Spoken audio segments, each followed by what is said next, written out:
I would very much appreciate it if you would consider voting against Proposition 11 so that we do not blow the property tax cap and allow our city the unlimited ability to go into debt, some of which can be done without voter approval.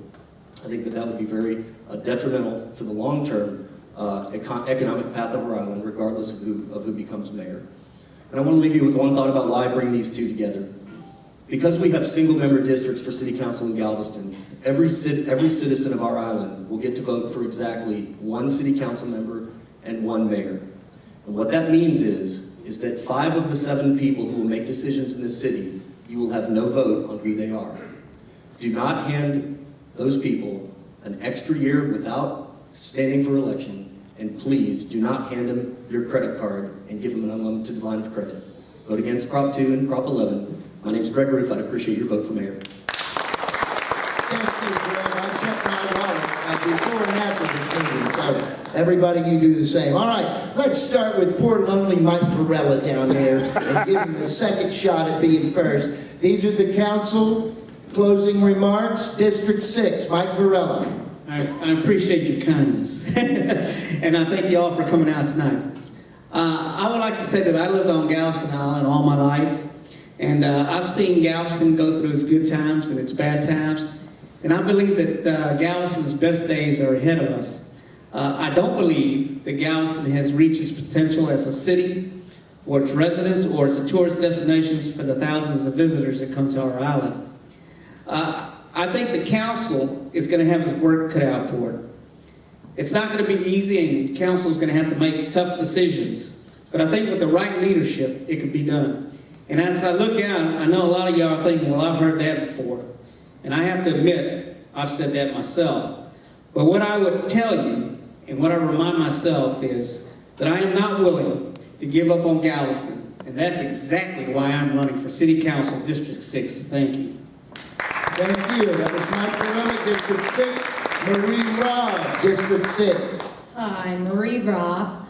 For those of you who don't know a lot about me, I have been a full-time resident here for 14 years. I married my husband a year and a half ago and told him if we're getting married, you must relocate to the island. We live in District 6, and I have lived in District 6 well, just about the entire time that I lived here. For a short time I was on the East End since I lost my house in Ike. But I believe in Galveston. And I believe in the potential that we have here. I think we are at a very exciting time for Galveston with the money that is available for us, and I think we need to make the most of it. We have a new director of the park board. She comes with awesome experience. We have a new city manager who comes with awesome experience. I will fight to make this island everything it can be. I go to Austin now. I lobby to keep our insurance rates down, to get coastal funding to preserve our natural resources, some of the greatest assets on this island. I go to Washington and fight against the increases that we're going to have in FEMA because I believe in Galveston. And if I'm elected to represent District 6, I will work to make this island the best place to live, to work, to visit. Because I believe in Galveston and I will do the best to represent it. So I'm asking for your vote in District 6. And again, vote for Marie in position 3. Thank you. Thank you, Marie Robb, District 6. Norman Papoose, District 4, closing remarks. Thank you, George. And I'd like to thank you, your team, GAIN, and Bill Broussard, who's the president of GAIN, for arranging this. I think it's an incredible service to the community. My name is Norman Papoose, and I'm running for City Council District 4.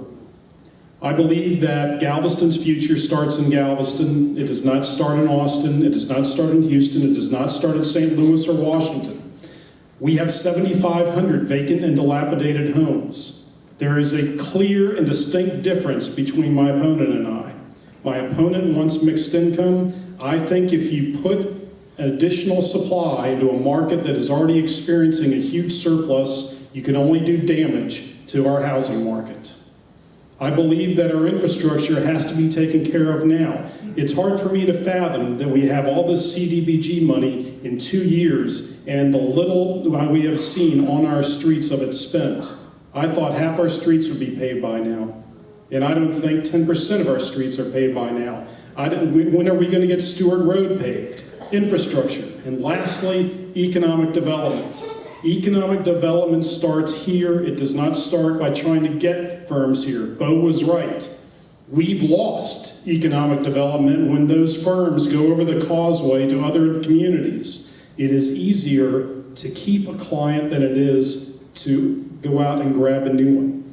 It is much better for your finances and for your return on your tax dollar to keep the businesses we have and to help them grow than it is to go somewhere else and try to attract business. Now, if business wants to come to Galveston, do you know why they're going to come? It's because we're taking care of the businesses we have, and they see opportunity. And if they come over here and want to be part of our community, God bless them. I'll welcome and I'll help do everything I can do to get them to relocate here. But we are going to take care of our current citizens, our current businesses, and our current infrastructure when I become City Council District 4 council person. Thank you. Norman Papoose, District 4. And now Diana Puccetti, District 4. Thank you, and thanks to each of you for coming out tonight. This is an incredible time in the city. I'm very bullish on Galveston. This is the opportunity of a lifetime to make it right and do it right. We have hundreds of millions of dollars to harden our infrastructure and have sustainable infrastructure in this community. It doesn't happen instantly. Some of the monies are here, some are still yet to come, but our challenge is to use them effectively. We have transportation and mobility needs. As the city's representative to the Houston-Galveston Area Council, I work with our consultant to make sure that every year we update our list of projects. And that includes things like a 61st Street flyover. One of the reasons that I've wanted to serve on council for so long is because it takes a long time for these projects to come to fruition. It doesn't happen overnight. And when you change horses and directions, things just stop and don't happen at all. We can't allow that to happen with many of our projects like transportation. Recapitalization of the port. I serve as a council representative, and as I told you, I'm very excited about the opportunities there. We have growth at UTMB like we've not seen in quite some time. I'm excited about that. We're 1 month away from the groundbreaking for the new surgical tower and patient care building. That is significant given where we were right after Ike and the fact that that institution was going to slip away from this island.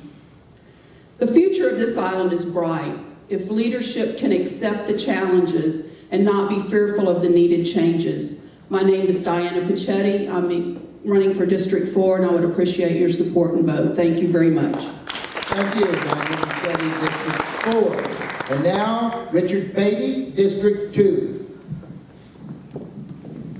I've asked many people, I ask almost everyone that I see in my district about the physical form of the public housing that's been proposed. Everybody likes it. I say, if this were proposed by a private developer, do you think it would be something that Galveston could benefit by? Well, the answer is always yes. So it boils down to an objection to the people that some think would be staying in public housing. And I'd like to know who those people are that we so don't want on the island.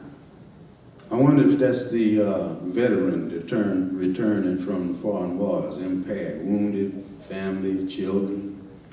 I hate to think that he wouldn't be welcome on this island. I would hate to think that the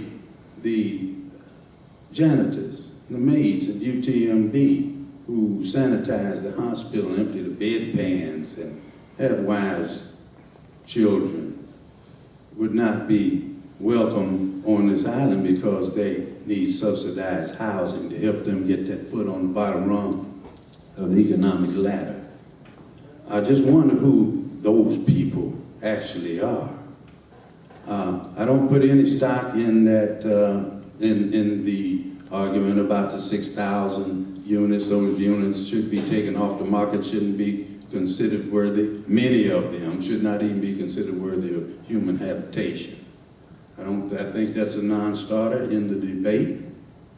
I think we need to pay attention to concrete undertakings and realize where we are, what kind of society we live in, and try to move forward in some sort of unified manner without all this vitriolic debate and conversation. Thank you. Richard Beatty, District 2, and now Chris Gonzalez, District 2. I would really like your support for me in District 2.